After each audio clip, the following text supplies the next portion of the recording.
Hi എല്ലാവർക്കും നമസ്കാരം. Answer പേപ്പറിന്റെ ഇന്നത്തെ ക്ലാസ്സിലേക്ക് എല്ലാവർക്കും സ്വാഗതം. ഞാൻ സിയ. നമ്മുടെ 8ാം ക്ലാസ്സിന്റെ 5th ചാപ്റ്റർ കണ്ടിന്യൂഷൻ ക്ലാസ് ആണ്. 6ാമത്തെ വീഡിയോ ആണ്. കണ്ടിന്യൂഷൻ ക്ലാസ് തന്നെ കാണുമ്പോൾ 5ാമത്തെ പാർട്ട് ചെയ്ത സെയിം ക്വസ്റ്റ്യൻ തന്നെ മറ്റൊരു മെത്തേഡിലൂടെ ചെയ്യുന്നതാണ് ഞാൻ ഇന്നത്തെ ഈ വീഡിയോയിൽ ചെയ്യാനായിട്ട് ഉദ്ദേശിക്കുന്നത്. ഓക്കെ, ക്വസ്റ്റ്യൻ നോക്കിക്കോളൂ. ക്വസ്റ്റ്യൻ ഇതാണ്. കഴിഞ്ഞ വീഡിയോയിൽ ചെയ്ത സെയിം ക്വസ്റ്റ്യൻ തന്നെയാണ് മറ്റൊരു മെത്തേഡിലൂടെ നമുക്കൊന്ന് ചെയ്തു നോക്കാം. Question: Ambili deposited 12,000 rupees in a bank which pays interest compounded half yearly. The annual rate of interest is 8%. How much would she get back after 1 year? അർദ്ധവാർഷികമായി കൂട്ടുപലിശ കണക്കാക്കുന്ന ബാങ്കിൽ അമ്പിളി 12,000 രൂപ നിക്ഷേപിച്ചു. 8% വാർഷിക പലിശ നിരക്ക്. ഒരു വർഷം കഴിയുമ്പോൾ അമ്പിളിക്ക് എത്ര രൂപ കിട്ടും? അപ്പോൾ ഇവിടെ ശ്രദ്ധിച്ചല്ലോ, ചോദ്യം ശ്രദ്ധിച്ചു. എത്രയാണ് രൂപ? എത്രയാണ് പറഞ്ഞത്? 12,000. പി എന്നുള്ളത് 12,000 രൂപയാണ്. ഇനി എന്താണ് പറഞ്ഞത്? ആർ എന്നുള്ളത് 8%. ഇനി എൻ എന്നുള്ളത് ഒരു വർഷം, 1 year. അപ്പൊ ഇവിടെ നമ്മളോട് പറയുന്ന ആർ എന്ന് 8%, അതായത് അത് വാർഷിക നിരക്കാണ്.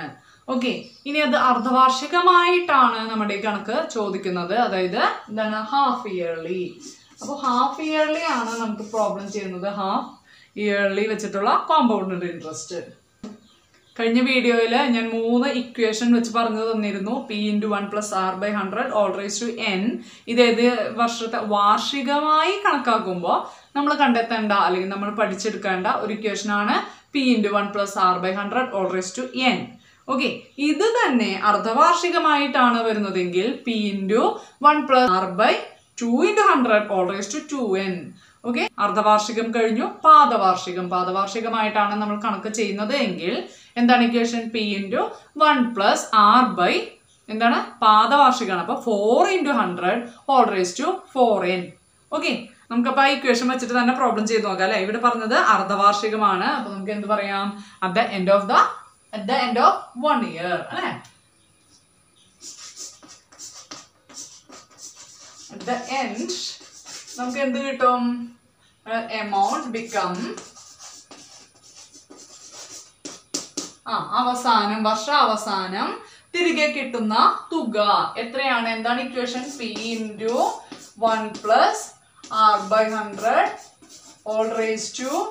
(n). ഇവിടെ ഞാൻ ക്യാപിറ്റൽ ലെറ്റർ N ആയാലും സ്മോൾ ലെറ്റർ N ആയാലും അല്ലെങ്കിൽ ക്യാപിറ്റൽ ലെറ്റർ R ആയാലും സ്മോൾ ലെറ്റർ R ആയാലും ഏത് ലെറ്റേഴ്സിനല്ല പ്രാധാന്യം, ആ ഇക്വേഷന് മാത്രമേ പ്രാധാന്യമുള്ളൂ. അതുകൊണ്ടാണ് R ക്യാപിറ്റൽ ലെറ്റർ ഒക്കെ ആയിട്ട് ഉപയോഗിക്കുന്നത് കേട്ടോ.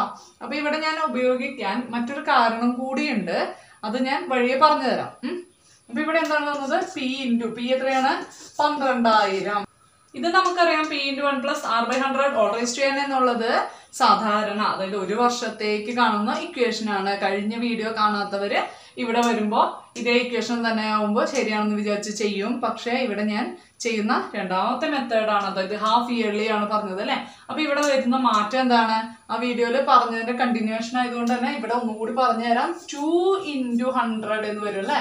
ഇവിടെ 2 × 100 വരും. അതുപോലെ ഇവിടെ 2n എന്ന് വരും. ഓക്കെ, അതുകൊണ്ടാണ് ഞാൻ പറഞ്ഞത് P-യും R-ഉം N-ഉം എല്ലാം ഞാൻ ക്യാപിറ്റൽ ലെറ്റർ ഉപയോഗിച്ചത്. അതുകൊണ്ടാണ്. No problem, no small letter ആയാലും കുഴപ്പമൊന്നുമില്ല. ഓക്കെ, എങ്കിൽ ഇവിടെ എന്ത് വരും? P എന്നുള്ളത് ഞാൻ മാറ്റി 12,000. 1 + R എന്നുള്ളത് എത്രയാണ്? 8% അല്ലെ.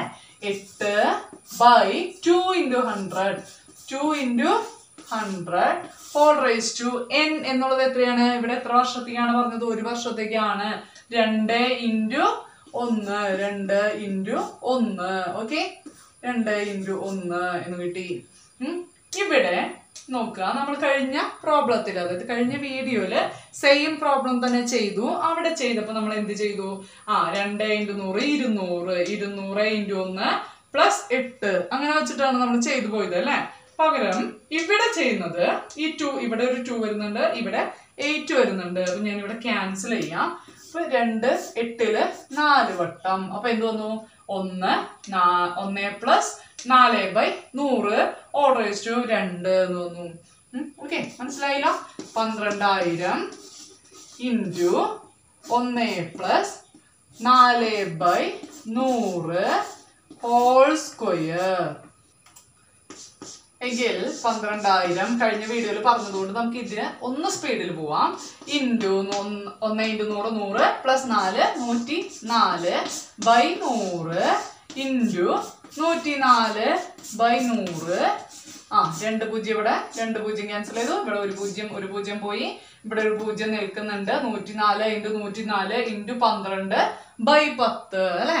ഇതിന്റെ ആൻസർ കഴിഞ്ഞ വീഡിയോയിൽ ഞാൻ മൾട്ടിപ്ലൈ ചെയ്ത് കൃത്യമായി കാണിച്ചതാണ്. അതുകൊണ്ട് തന്നെ ഞാൻ ഇവിടെ ആൻസർ ഡയറക്റ്റ് ആയിട്ട് എഴുതാൻ പോവാണ്. എത്രയാണ് ആൻസർ വരിക?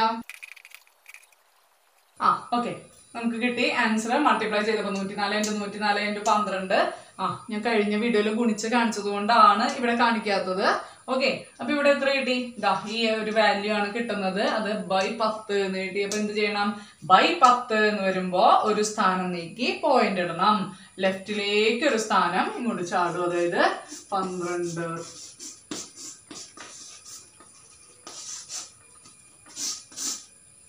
ഓക്കെ, ആൻസർ എന്തോന്നു? ഒരു സ്ഥാനം. ഇവിടെ നിന്ന് ഇവിടെ ഒരു പോയിന്റ് ഉണ്ട് എന്ന് നമ്മൾ സാങ്കല്പികമായി ഇവിടെ ഒരു പോയിന്റ് ഉണ്ട്. ഓക്കെ, ആ പോയിന്റ് ലെഫ്റ്റിലേക്ക് ഒരു വട്ടം ചാടും. അപ്പൊ എന്ത് വന്നു? നമുക്ക് കോമയും കൂടി യൂസ് ചെയ്യാം അല്ലെ? 12,979.2. That means 12,979.2.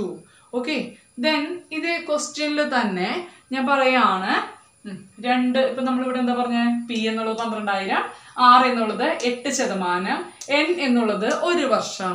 അപ്പൊ ഇതേ ക്വസ്റ്റ്യൻ തന്നെ 1.5 വർഷമായി ഞാൻ ചോദ്യം മാറ്റിയാണ്. നമ്മുടെ ടെക്സ്റ്റ് ബുക്കിൽ സെയിം ക്വസ്റ്റ്യൻ തന്നെ ഇവിടെ കൊടുക്കുന്നുണ്ട് 1.5 വർഷത്തേക്ക്. ഓക്കെ, അങ്ങനെ വരികയാണെങ്കിൽ 1.5 വർഷം എന്ന് പറയുമ്പോ 1.5 വർഷമാക്കി ഞാൻ ചോദ്യം മാറ്റാണ്. അപ്പൊ ചോദ്യം ഒന്ന് പറഞ്ഞു തരാം, എന്നിട്ട് നമുക്ക് ആ പ്രോബ്ലം ഒന്നുകൂടി നോക്കാം. എന്ത് മാറ്റമാണ് ഇവിടെ വരിക എന്നുള്ളത്. അതായത് ഇതേ ക്വസ്റ്റ്യന് തന്നെ ഇവിടെ N വരുന്നുണ്ട്, R വരുന്നുണ്ട്. അപ്പൊ ഇവിടേക്ക് എന്തെങ്കിലും ചെറിയൊരു മാറ്റങ്ങൾ വരും അല്ലെ? അപ്പൊ ഇവിടെ ആ ഒരു മാറ്റം പറഞ്ഞു തരാം. അതോടൊപ്പം ഇവിടെ ഒരു കാര്യം കൂടി ഒന്ന് നോട്ട് ചെയ്ത് പറഞ്ഞു തരട്ടെ. നോക്കാം, ഈ ഇക്വേഷനില് നമ്മൾ ഇവിടെ എന്ത് ചെയ്തു? 8% പറഞ്ഞത് 2 × 100 എന്നൊക്കെ ചെയ്തു അല്ലെ? അതായത് ഞങ്ങൾ പറയാൻ പോകുന്ന കാര്യം ഇങ്ങനെയാണ്. അതായത് നമ്മൾ പറയാണ് അർദ്ധവാർഷികമായിട്ടാണ് ഇവിടെ നമ്മൾ കൂട്ടുപലിശ കണക്കാക്കുന്നത്. കൂട്ടുപലിശ കണക്കാക്കുന്നത് 8% വാർഷിക നിരക്കിലാണ്. വാർഷിക നിരക്കിൽ 8% പറഞ്ഞിരിക്കുന്നത്. അതായത് നമ്മൾ പറയും 8%, അതായത് ഒരു വർഷത്തേക്ക് 1 ഇയറിന്റെ കേസിൽ 8% മുഴുവനായും കണക്കാക്കുന്നത്. 8%. ഓക്കെ, ഒരു വർഷത്തേക്ക് വാർഷികമായിട്ട്. അങ്ങനെയാണെങ്കിൽ അർദ്ധവാർഷികമായി എന്ന് പറയുമ്പോഴോ ഈ ഒരു വർഷത്തിന് 12 മാസത്തിന്, ഒരു വർഷം എന്ന് പറയുമ്പോൾ 12 മാസം, ഇതിനെ എന്ത് ചെയ്യും? പകുതിയായിട്ട് ഡിവൈഡ് ചെയ്യും അല്ലെ? 6 മാസം 6 മാസമായിട്ട് ഡിവൈഡ് ചെയ്യും. 6 months ഇങ്ങനെ ഡിവൈഡ് ചെയ്യും അല്ലെ? അപ്പോ 8% എന്നുള്ള വാർഷിക നിരക്ക് ഇവിടെ എത്രയായിട്ട് മാറും? 4% എന്നായിട്ട് ഡിവൈഡ് ചെയ്ത് മാറും. 4%. ഓക്കെ, ഇതെന്താണ്? ഇതിന്റെ ലോജിക്ക് ഒന്നുകൂടി പറഞ്ഞു തരാം. ഇപ്പൊ നമ്മൾ ബാങ്കിൽ പോയിട്ട് ഒരു 8% പലിശ നിരക്കില്, വാർഷിക പലിശ നിരക്കില് പണം പലിശയ്ക്ക് എടുത്തു. ഇനി അതിന് ശേഷം നമ്മൾ വാർഷികമായിട്ട് തിരിച്ചടയ്ക്കുമ്പോൾ ബാങ്കുകാർ എന്ത് ചെയ്യും? 8% വാർഷിക നിരക്കിലാണ് പലിശ എടുക്കുക. 8% വാർഷിക നിരക്ക്. ഓക്കെ, റേറ്റ് വാർഷിക നിരക്കിലാണ് പറയുക. ഇനി ഇതേ സംഭവം തന്നെ, ഇതേ എമൗണ്ട് തന്നെ അർദ്ധവാർഷികമായിട്ട്, അതായത് ഹാഫ് ഇയർലി ആയിട്ട് നമ്മൾ ബാലൻസ് ചെയ്യുകയാണെങ്കിൽ അല്ലെങ്കിൽ പണം എടുക്കുകയാണെങ്കിൽ അങ്ങനെ വരുമ്പോൾ എന്ത് വരും? ആ 8% മുഴുവനായും കണക്കാക്കുന്നത് 4%. ആദ്യത്തെ 6 മാസം 4% പലിശ കണക്കാക്കും. പിന്നത്തെ 6 മാസം വീണ്ടും 4% പലിശ കണക്കാക്കും. ബാങ്കുകാർ ചെയ്യുന്ന മെത്തേഡ് അതാണ്. ഓക്കെ, ഇനി ഇതേ സംഭവം തന്നെ 3 മാസം, അതായത് പാദവാർഷികമായിട്ടാണ് കണക്കാക്കുന്നതെങ്കിൽ, ഓക്കെ, എന്താണ്? ക്വാർട്ടർലി ആയിട്ടാണ് കണക്കാക്കുന്നതെങ്കിൽ എന്ത് ചെയ്യും? 8% എന്നുള്ളത് എന്തായിട്ട് മാറും? പകുതിയാവുമ്പോൾ 4% ആയിട്ട് മാറും അല്ലെ? അപ്പൊ അതിന്റെ പകുതിയാവുമ്പോഴോ 2% വീതം. 2% 3 മാസത്തേക്ക്, അടുത്ത 3 മാസത്തേക്ക് 2%, പിന്നത്തെ 3 മാസത്തേക്ക് 2%, പിന്നീടുള്ള 3 മാസത്തേക്ക് 2%. ഓക്കെ, ഐഡിയ കിട്ടിയോ? ഓക്കെ, അതായത് ഇപ്പൊ ഞാൻ പറഞ്ഞ എന്താണ്, ഇതാ ഒരു വർഷത്തേക്ക് സെയിം തന്നെ 8% ആണ് നമ്മളിവിടെ പറഞ്ഞത്. ഇതെല്ലാം 1 ഇയറിന്റെ കാര്യമാണ് പറയുന്നത് കേട്ടോ. 1 ഇയർ, ഒരു വർഷത്തെ കാര്യമാണ് പറയുന്നത്. അപ്പൊ ഇവിടെ എന്ത് ചെയ്തു, അർദ്ധവാർഷികമാകുമ്പോ 4 എന്ന് നമ്മൾ ഇവിടെ മുകളിൽ പറഞ്ഞു. അതായത് 6 മാസം എന്നുള്ള രീതിയിൽ പറഞ്ഞു. ഇനി ഇവിടെ ഞാൻ പറയുന്നത് എന്താണ്, അർദ്ധവാർഷിക അല്ലെങ്കിൽ അർദ്ധവാർഷികത്തിന് അല്ലെങ്കിൽ പകുതി 6 മാസത്തിന് ഞാൻ വീണ്ടും ഡിവൈഡ് ചെയ്യാണ്. 3 മാസം, ഒരു വർഷത്തിന് 3 മാസങ്ങളാക്കി മാറ്റി. ശരിയല്ലേ? അപ്പൊ ഇവിടെ എന്ത് വരും, 8% 1 ഇയറിൽ വേണ്ടത് എന്നുണ്ടെങ്കിൽ ഇവിടെ പകുതി ആവുമ്പോ 4 അതിന്റെ പകുതി ആവുമ്പോഴോ 2%. ആദ്യത്തെ 3 മാസം 2%, പിന്നീടും 2%, പിന്നെയും 2%, പിന്നെയും 2%. ഇങ്ങനെയാണ് ബാങ്കുകാര് പണത്തിനുള്ള പലിശ കണക്കാക്കുക. ഓക്കെ, കിട്ടിയല്ലോ? ഓക്കെ, അങ്ങനെയാണെങ്കിൽ ഞാൻ സെയിം തന്നെ പറയട്ടെ. ഒരു 9% 9% വാർഷിക നിരക്ക് 1 ഇയർ. എന്തുകൊണ്ടാണ് വാർഷിക നിരക്ക് എന്ന് എടുത്തു പറയുന്നത് എന്നറിയാമോ? അപ്പൊ 1.5 വർഷത്തേക്ക് ഇനി വരുന്ന കണക്ക്, ഇപ്പൊ ഞാൻ ചെയ്യാൻ പോകുന്ന കണക്ക് 1.5 വർഷത്തേക്ക് എത്ര ശതമാനം പലിശ എന്നാണ് കണക്കാക്കാൻ പോകുന്നത്. അമ്പിളിയുടെ കണക്കിൽ തന്നെ സെയിം ചോദ്യം വരുന്നുണ്ട് ടെക്സ്റ്റ് ബുക്കിൽ. അപ്പൊ അങ്ങനെ വരുമ്പോൾ നിങ്ങൾക്ക് കൺഫ്യൂഷൻ ഇല്ലാതിരിക്കാനാണ് ഒരു വർഷത്തേക്ക് 9% എന്ന് എടുത്തു പറയുന്നത്. അപ്പൊ അങ്ങനെയാണെങ്കിൽ 4 മാസം വെച്ചിട്ടാണ് പറയുന്നതെന്നുണ്ടെങ്കിലോ, നമ്മള് പാദവാർഷികം എന്ന് പറഞ്ഞത് എത്രയാണ്, 3 മാസം വെച്ചിട്ടാണ് പറഞ്ഞത് അല്ലെ. ഇനി ഇതിനെ തന്നെ 4 മാസം വെച്ച് കണക്കാക്കുകയാണെങ്കിലോ, ഇതും സെയിം അടുത്ത പ്രോബ്ലത്തിൽ നിങ്ങൾക്ക് അറിയാം, ടെക്സ്റ്റ് ബുക്കിൽ നെക്സ്റ്റ് പ്രോബ്ലം വരുമ്പോൾ അതിൽ സോൾവ് ചെയ്യാൻ വരുന്നുണ്ട്. 4 മാസം കൂടുമ്പോൾ പലിശ കണക്കാക്കുന്നു എന്ന് പറയുന്നുണ്ട്. അപ്പൊ അവിടെ ഇതൊന്നും കൂടി ഞാൻ എക്സ്പ്ലെയിൻ ചെയ്ത് തരാം. ഇതിപ്പോ ഇതിന്റെ കണ്ടിന്യൂഷൻ ആയിട്ട് ഒന്ന് പറഞ്ഞു തരാം. ഓക്കെ, അപ്പൊ എന്ത് പറഞ്ഞു, 4 മാസം വെച്ചിട്ടാണ് പറഞ്ഞത് അല്ലെ. 4 മാസം വെച്ചിട്ടാവുമ്പോ എത്ര തവണ വരും ഒരു വർഷത്തില്? ആദ്യത്തെ 4, പിന്നത്തെ 4, പിന്നത്തെ 4, 3 തവണയാണ് വരിക അല്ലെ. അപ്പൊ എന്താണ്, ആദ്യത്തെ 4, പിന്നത്തെ 4, പിന്നത്തെ 4. ഇതിനൊരു പ്രത്യേക പേരൊന്നും ഇല്ല. അതായത് നമ്മൾ പാദവാർഷികം, ക്വാർട്ടർലി അല്ലെങ്കിൽ അർദ്ധവാർഷികം, ഹാഫ് ഇയർലി എന്നൊക്കെ പറഞ്ഞ പോലെ അങ്ങനെ പ്രത്യേക പേരില്ല. പക്ഷെ ഇങ്ങനെയും വരാം. അപ്പൊ ഇവിടെ എന്താ പറഞ്ഞേ, ആദ്യത്തെ 4 മാസം, പിന്നത്തെ 4 മാസം, പിന്നത്തെ 4 മാസം, അങ്ങനെ 12 മാസം ആവും അല്ലെ. 4 മന്ത് ഇങ്ങനെ വരുമ്പോ 9% എന്നുള്ളത് എത്രയായിട്ട് മാറും? 3 പാർട്ടല്ലേ ആക്കിയേക്കണേ. അപ്പൊ എന്ത് വന്നു, 3%,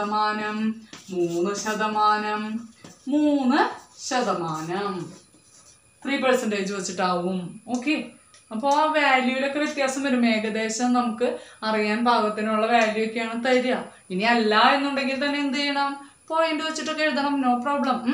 അപ്പൊ എന്താണ്, നമ്മൾ ചെയ്ത എക്സ്പീരിയൻസ് വേണം. നമുക്ക് അതിൽ തന്നെ അമ്പിളിയുടെ ക്വസ്റ്റ്യനിൽ തന്നെ നെക്സ്റ്റ് ഒരു പാർട്ട് വരുന്നുണ്ട്. ശരി, ക്വസ്റ്റ്യൻ നോക്കിക്കോളൂ. അപ്പൊ ഇവിടെ വരുന്ന സെയിം എമൗണ്ട് ആണ്. അതായത് അർദ്ധവാർഷികമായി കൂട്ടുപലിശ കണക്കാക്കുന്ന ബാങ്കിൽ അമ്പിളി 12,000 രൂപ നിക്ഷേപിച്ചു. 8% വാർഷിക പലിശ നിരക്ക്. ഒരു വർഷം കഴിയുമ്പോൾ അമ്പിളിക്ക് എത്ര രൂപ കിട്ടും എന്നുള്ള ക്വസ്റ്റ്യൻ നമ്മൾ ചെയ്ത് കഴിഞ്ഞു. ഇവിടെ ചോദിക്കുന്നത് സെയിം കണക്കിൽ തന്നെ 1.5 വർഷം കഴിയുമ്പോൾ അമ്പിളിക്ക് എത്ര രൂപ കിട്ടും എന്നാണ്. Okay, Ambili deposited 12,000 rupees in a bank which pays interest compounded half yearly. The annual rate of interest is 8%. How much would she get back after 1.5 years? Okay, question മനസ്സിലായല്ലോ, ശ്രദ്ധിക്കുക. അപ്പൊ നമ്മളിവിടെ ചോദ്യത്തിൽ തിരുത്തിയിരുന്നു. n എന്നുള്ളത് എന്താണ്, 1.5 ഇയർ ആണ് അല്ലെ. അപ്പൊ ഇവിടെ വരുന്ന മാറ്റം എന്താണ്, നമ്മളിവിടെ പറഞ്ഞു ഈ ഇക്വേഷനിൽ ഒന്നും മാറ്റം വരുന്നില്ല. P എന്നുള്ളത് 12,000 രൂപ തന്നെയാണ്. 12,000 × 1 + R എന്നുള്ളത് എത്രയാണ്, എത്ര പെർസെന്റേജ് ആണ് പറഞ്ഞത്, 8% അല്ലെ. 8/2 × 100.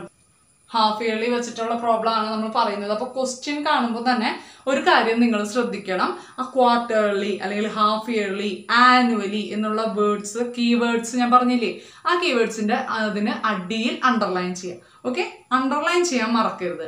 അങ്ങനെ അണ്ടർലൈൻ ചെയ്യുമ്പോൾ നിങ്ങൾക്ക് ആ ക്വസ്റ്റ്യനിൽ എവിടെയെല്ലാമാണ് ഫോക്കസ് ചെയ്യേണ്ടത് എന്നുള്ള കാര്യത്തിൽ കൃത്യത വരും. ഏതൊക്കെയാണ് അണ്ടർലൈൻ ചെയ്യാൻ പറഞ്ഞത്? എമൗണ്ട് 12,000. ഓക്കെ, ഇനി 8% ആനുവലി, അത്. ദെൻ നെക്സ്റ്റ് എന്താണ്? കോമ്പൗണ്ടഡ് ഹാഫ് ഇയർലി ആണ് പറഞ്ഞിരിക്കുന്നത്, അതും അണ്ടർലൈൻ ചെയ്യുക.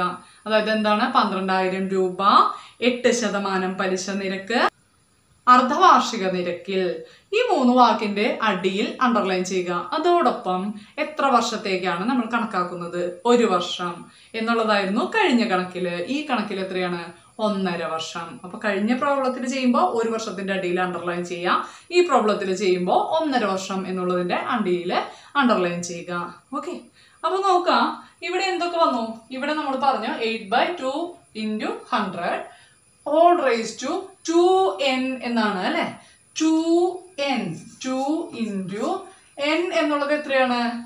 n എന്നുള്ളത് ഇവിടെ വന്നിരിക്കുന്നത് 1 and 1/2 ആണ്. 1 and 1/2 എന്നുള്ളതിന് നമുക്ക് എന്ത് പറയാം? 1 and 1/2 എന്ന് പറഞ്ഞാൽ നമുക്ക് ഇവിടെ സോൾവ് ചെയ്യാം. 2 × 1 + 1 എത്രയാണ്? 3/2. ഓക്കെ, 1 and 1/2 എന്നുള്ളതിനെ 3/2 എന്ന് പറയാം. അപ്പൊ ഇവിടെ എന്ത് പറയാം? 3/2. അപ്പൊ ഇവിടെ 2ഉം 2ഉം ക്യാൻസൽ ചെയ്തു. all raised to 3 മാത്രമാണ് വരുന്നത്. Okay, then 12,000. അപ്പൊ ഈ ഇക്വേഷൻ യൂസ് ചെയ്ത് ചെയ്യുമ്പോൾ നിങ്ങൾക്ക് എത്ര പാർട്ടാണ് വരുന്നത് എന്നുള്ള കൺഫ്യൂഷൻ വരില്ല. അല്ലാത്ത പക്ഷം ഞാൻ കാണിച്ചു തരാം കേട്ടോ. ഇവിടെ എന്ത് ചെയ്തു? ഇനി 2ഉം 8ഉം ക്യാൻസൽ ചെയ്തു. ഞാനിവിടെ 4 ആക്കി. അപ്പൊ ഇത്രയും എളുപ്പത്തിൽ നമ്മൾ ചെയ്യാം. കഴിഞ്ഞ വീഡിയോയില് ഞാൻ സിംപ്ലിഫൈ ചെയ്യാതെയാണ് കാണിച്ചു തന്നത്. ഇനി ആ രീതിയിൽ ചെയ്താലും നിങ്ങളുടെ ആൻസറിൽ മാറ്റം വരുന്നില്ല എന്നുള്ളത് ബോധ്യമായില്ലേ? കഴിഞ്ഞ വീഡിയോയിൽ ഒരു ഭാഗം നോക്കി നോക്കൂ. ആ ലാസ്റ്റ് പാർട്ട്, ലാസ്റ്റ് ആൻസർ മാത്രം ചെക്ക് ചെയ്യാം. അതോടൊപ്പം എന്ത് ചെയ്യണം? കഴിഞ്ഞ ആ ഒരു ഹാഫ് ഇയർലി ചെയ്തപ്പോൾ ലാസ്റ്റ് ഫൈനൽ ആൻസർ എത്ര വന്നു? 2 രീതിയിലും ചെയ്താലും ആൻസർ സെയിം തന്നെയാണ് വരിക. ശരിയല്ലേ? അപ്പൊ നോക്കൂ. അപ്പൊ 12,000 × 1 + എത്രയാണ്? 4/100. കണ്ടോ, ക്വസ്റ്റ്യൻ 4/100 തന്നെയായി മാറി. All cube. ഓക്കെ, 104. ഇവിടെ എന്ത് ചെയ്തു? ഓൾ ക്യൂബ് ആണ്. ഓൾ സ്ക്വയർ ആയിരുന്നു കഴിഞ്ഞ പ്രോബ്ലത്തിൽ വന്നത്. ഇവിടെ ഓൾ ക്യൂബായി മാറി. അപ്പൊ ഇവിടെ നമുക്കൊന്ന് മൾട്ടിപ്ലൈ ചെയ്യേണ്ടതായിട്ട് വരും അല്ലെ. Into 1 × 100 + 4 104/100 all square, all cube ആണ് അല്ലെ. അപ്പൊ ഇൻറ്റു ഈ ബ്രാക്കറ്റ് ഇൻറ്റുവിനെ നമുക്ക് ഓപ്പൺ ഇൻറ്റു ആക്കി മാറ്റാം. ബ്രാക്കറ്റ് ഇൻറ്റുവിനെ ഓപ്പൺ ഇൻറ്റു ആക്കി മാറ്റി 104 × 104/100 × 104/100. ഓക്കെ, 3 ടൈംസ് എഴുതി. ഇത് എന്തിനാണ്? നമുക്ക് ഏതെങ്കിലും ക്യാൻസൽ ഒക്കെ ചെയ്യാനുണ്ടെങ്കിൽ എളുപ്പത്തിൽ ക്യാൻസൽ ചെയ്യാം. ഒരെണ്ണം വീതം ക്യാൻസൽ ചെയ്തു. ഇവിടെ നമ്മൾ ക്യാൻസൽ ചെയ്യുമ്പോൾ ഇവിടെ 0 വെച്ച് ക്യാൻസൽ ചെയ്യുമ്പോൾ ചിലപ്പോൾ ഈ നമ്പറുകൾ നമ്മുടെ മനസ്സിൽ നിന്ന് വിട്ടുപോകും. അപ്പൊ നമുക്ക് ഏറ്റവും അളവ് വെച്ച് ആദ്യം ക്യാൻസൽ ചെയ്ത് കളയാട്ടോ. ഏത് രീതിയിലും കുഴപ്പമില്ല, നിങ്ങളുടെ മനസ്സിൽ ഉണ്ടായാൽ മതി ഏതൊക്കെയാണ് ക്യാൻസൽ ചെയ്യുന്നത്, ഏതൊക്കെയാണ് ക്യാൻസൽ ചെയ്യാത്തത് എന്നുള്ളത്. അപ്പൊ വേഗം ഒന്ന് മൾട്ടിപ്ലൈ ചെയ്തിട്ട് വരാം.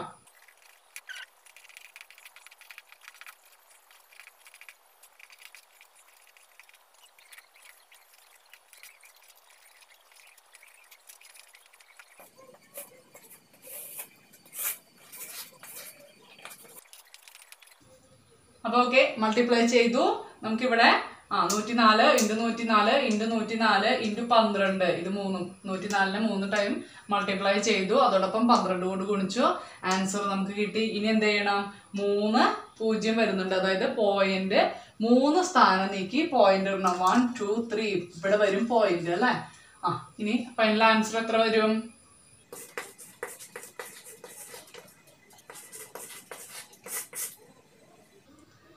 അപ്പൊ ഓക്കെ, ആൻസർ കിട്ടി. നിങ്ങൾക്ക് അത് കാര്യം മനസ്സിലായി. ഇനി നോക്കുക, ഒരു പോയിന്റ് കൂടി ഞാനൊന്ന് പറഞ്ഞുതരാം. നമ്മളിവിടെ 2n raised to 2n എന്ന് പറഞ്ഞിരുന്നു അല്ലെ. ഇവിടെ raised to 2n 2 × 3/2 എന്നൊക്കെ എഴുതി. ഇങ്ങനെ നമ്മൾ എഴുതി. ഇനി ഈ ആൻസർ 3 കിട്ടി. ഇതിന് കറക്റ്റ് ആണോ എന്ന് നമുക്കൊന്ന് നോക്കാം. ഇവിടെ പറയുന്ന 6 മാസം വെച്ചിട്ടാണ് അല്ലെ. അപ്പൊ ഒരു 6 മാസം വന്നു, അടുത്ത 6 മാസം വന്നു. ഇനി 1.5 വർഷത്തിനിടയിൽ എത്ര 6 മാസം വരും? ഒരു 6 മാസം കൂടി വരും അല്ലെ. 6 മാസം 6 മാസം, അപ്പൊ 1 കൊല്ലായി. വീണ്ടും ഒരു 6 മാസം കൂടി വന്നു, അപ്പൊ 1.5 വർഷം. ഇല്ലേ? അപ്പൊ എത്ര തവണ വന്നു? 1, 2, 3 തവണ. അങ്ങനെ 3 6 മാസങ്ങൾ വരുന്നുണ്ട്. അതാണ് നമ്മളിവിടെ ഓൾ ക്യൂബ് എന്ന് വന്നത്. ഓക്കെ, അപ്പൊ ഇങ്ങനെ തന്നെ ചെയ്തിട്ട് നമ്മൾ എന്തെങ്കിലും വിധത്തിൽ തെറ്റുപറ്റി എന്നുണ്ടെങ്കിൽ കറക്റ്റായിട്ട് ആൻസർ നമുക്ക് ശരിയാണോ എന്ന് നോക്കാം. ഓക്കെ, കിട്ടിയില്ലേ? അടുത്ത ക്വസ്റ്റ്യൻ നോക്കാം. ചോദ്യം ശ്രദ്ധിക്കാം. John deposited 2,500 rupees on the 1st of January in a bank where interest is compounded half yearly at 6% annual rate. On the 1st of July, he deposits 2,500 rupees more. How much would he have in his account at the end of the year? John 2,500 രൂപ ജനുവരി 1-ാം തീയതി ഒരു സഹകരണ ബാങ്കിൽ നിക്ഷേപിക്കുന്നു. Bank അർദ്ധവാർഷികമായാണ് കൂട്ടുപലിശ കണക്കാക്കുന്നത്. വാർഷിക നിരക്ക് 6%. July 1-ാം തീയതി 2,500 രൂപ ജോൺ വീണ്ടും നിക്ഷേപിക്കുന്നു. വർഷാവസാനം ജോണിന്റെ കണക്കിൽ എത്ര രൂപ ഉണ്ടായിരിക്കും? ഇവിടെ നമ്മൾ പറഞ്ഞിരുന്നു നോട്ട് ചെയ്യേണ്ട ചില പോയിന്റ്സ്. അതായത് ഇവിടെ ഫസ്റ്റ് വൺ 2,500 രൂപ, അത് നമ്മൾ നോട്ട് ചെയ്യേണ്ടതാണ്. 1st of January അത് നോട്ട് ചെയ്യേണ്ടതാണ്. ഹാഫ് ഇയർലി എന്നുള്ളത് കോമ്പൗണ്ടഡ് ഹാഫ് ഇയർലി നോട്ട് ചെയ്യേണ്ടതാണ്. 6% ആനുവൽ റേറ്റ് അത് നോട്ട് ചെയ്യേണ്ടതാണ്. ഇനി ദെൻ അടുത്ത ക്വസ്റ്റ്യൻ, അതിൽ തന്നെ അടുത്ത ഒരു ഭാഗം വരുന്നത് 1st of July 2,500 rupees. ഇത് രണ്ടും നോട്ട് ചെയ്യേണ്ടതാണ്. ഇത്രയും രൂപ വീണ്ടും നിക്ഷേപിക്കുന്നു എന്ന് പറയുന്നുണ്ട്. ഇനി അതിൽ പറയുന്നത് at the end of the year ആണ് നമ്മുടെ ക്വസ്റ്റ്യൻ.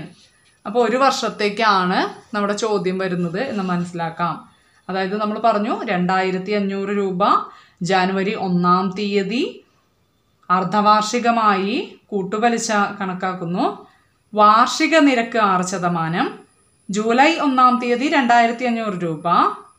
വർഷാവസാനം ബാങ്കിൽ എത്ര രൂപ? അപ്പം ഇത്രയും പോയിന്റ്സ് അതിൽ നോട്ട് ചെയ്യേണ്ടതായിട്ടുണ്ട്. ഈ ക്വസ്റ്റ്യൻ ഒരു ചെറിയ വ്യത്യാസം വന്നിട്ടുള്ള ക്വസ്റ്റ്യൻ ആണ്. അതായത് നമ്മൾ ഇതുവരെ ചെയ്തതിൽ നിന്നും ചെറിയ വ്യത്യാസം ഇവിടെ വരുന്നുണ്ട്. നന്നായി ശ്രദ്ധിക്കുക.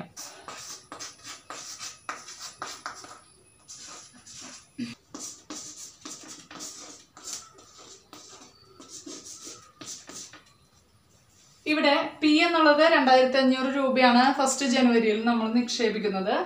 ആർ എന്നുള്ളത് 6% എന്ന് പറഞ്ഞിട്ടുണ്ട്. ഇനി എൻ എന്നുള്ളത് എത്രയാണ് എന്ന് നോക്കണം അല്ലേ? എൻ എന്നുള്ളത് നോക്കാൻ എന്ത് ചെയ്യണം? ഇവിടെ 2 ഭാഗമായിട്ടാണ് ചോദ്യം പറയുന്നത്.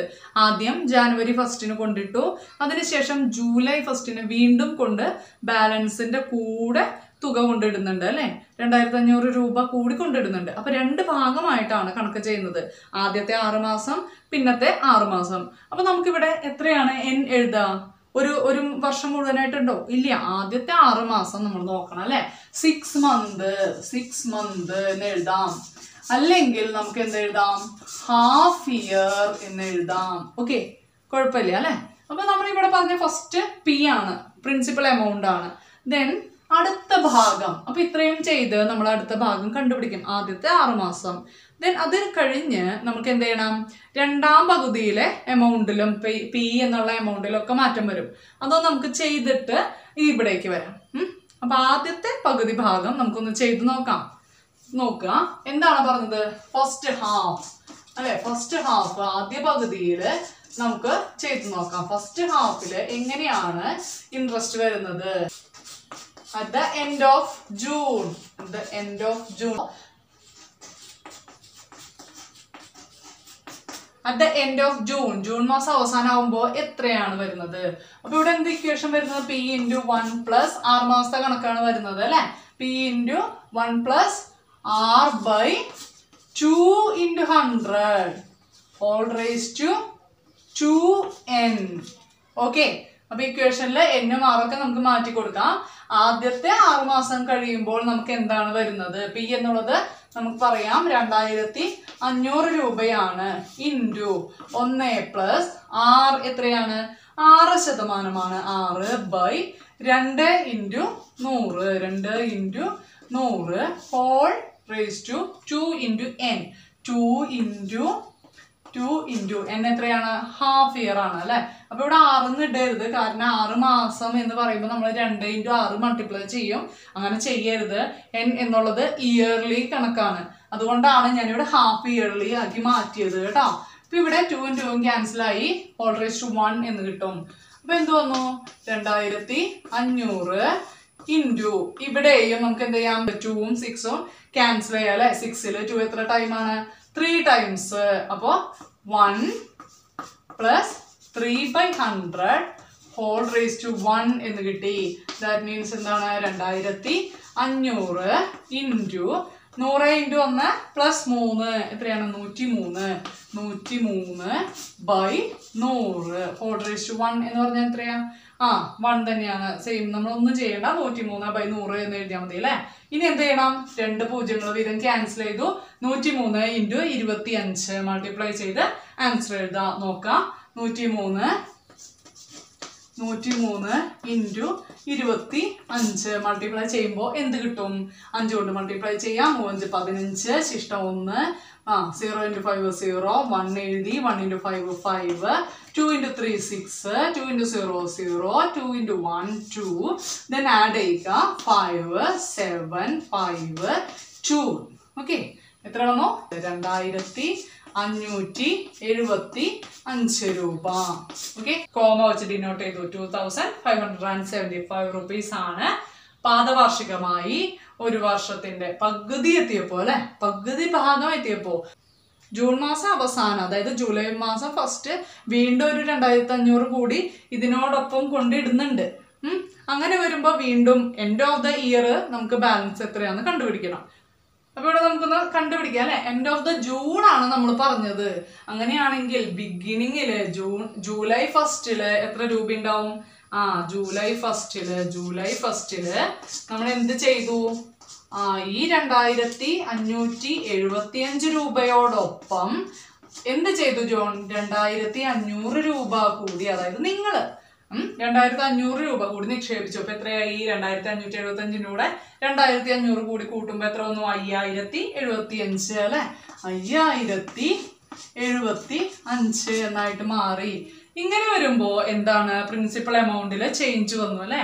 അപ്പൊ ഇവിടെ വരുന്ന പി എന്നുള്ളത് എന്തായിട്ട് മാറി? രണ്ടാം പകുതിയില് പി എന്നുള്ളത് 5075 എന്നായിട്ട് മാറി. n എത്രയാണ്? 6 എത്രയാണ്? സെയിം തന്നെ, 6% തന്നെയാണ്.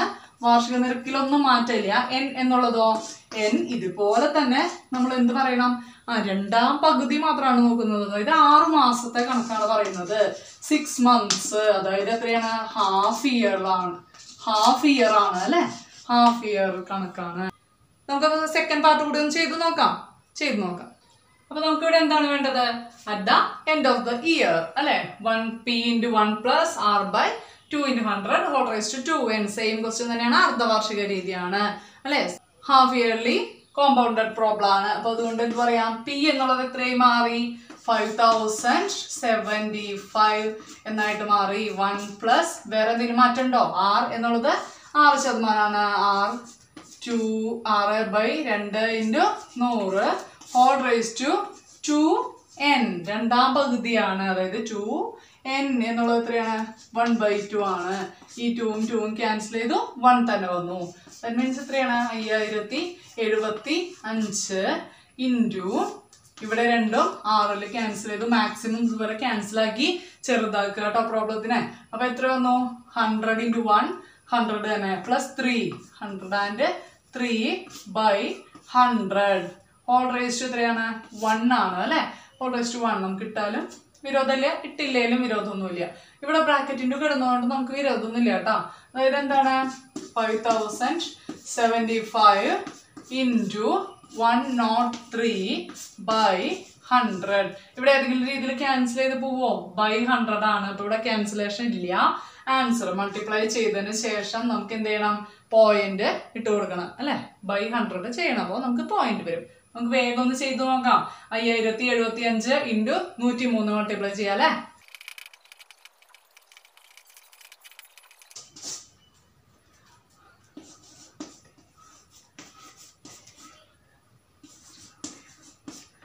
അപ്പൊ ഇവിടെ നമ്മള് 5075 ഇൻറ്റു 103 മൾട്ടിപ്ലൈ ചെയ്തപ്പോൾ നമുക്കൊരു ആൻസർ കിട്ടി.